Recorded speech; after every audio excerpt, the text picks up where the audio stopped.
అందరికీ shalom, praise the lord. ఈరోజు దేవుడు నాతో మాట్లాడిన ఒక విషయాన్ని మీతో పంచుకోవాలని ఆశపడుతున్నాను. నేను ఉదయం 4:30కు ప్రార్థన కొరకు లేచినప్పుడు నాలో నుండి నాకు ఒక స్వరం వినబడింది, కొంచెం సేపు పండుకో అని. వెంటనే గాఢ నిద్ర పట్టింది. ఆ నిద్రలో నాకు ఒక కల, దేవుడు యేసు ప్రభు నా దగ్గరికి వచ్చి మేమిద్దరం కలిసి నడుస్తూ మాట్లాడుకుంటూ ఉన్నాము. నేను రక్షింపబడిన దగ్గర నుండి ఈ రోజు వరకు జరిగిన విషయాలన్నిటి గురించి మేమిద్దరం కలిసి మాట్లాడుకుంటూ నడుస్తూ ఉన్నాము. ఆ నడిచే సమయంలో నాతో మా మనవడు రియాన్ని ఎత్తుకొని ఉన్నాను. ఇద్దరం చాలాసేపు నడుస్తూ అన్ని విషయాలు మాట్లాడుకుంటూ ఉన్నాము. ఆ విధముగా మాట్లాడుకుంటూ వస్తున్న సమయంలో మాకు మా బాబు ఎదురు రావడం జరిగింది.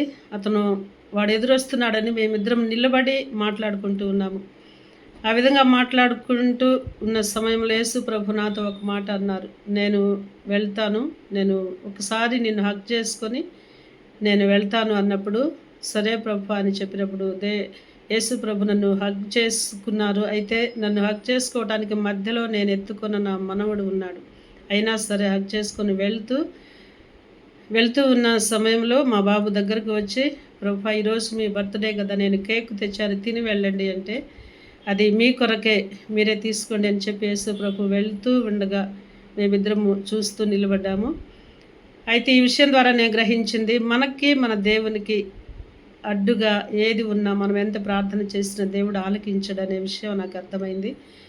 అంతేకాదు, దేవుని కన్నా ఎక్కువగా ఎవరిని మనము ఈ లోకంలో ప్రేమించకూడదు అనే విషయం కూడా దేవుడు నాకు అర్థమయ్యేలా రాత్రి నాతో మాట్లాడటం, ఈ తెల్లవారుజామున నాతో మాట్లాడటం జరిగింది. కనుక ప్రియ సహోదరులారా, దేవునికి మనకు ఏదైనా అడ్డుగా ఉంటే ఈరోజే తీసివేసుకుందాము.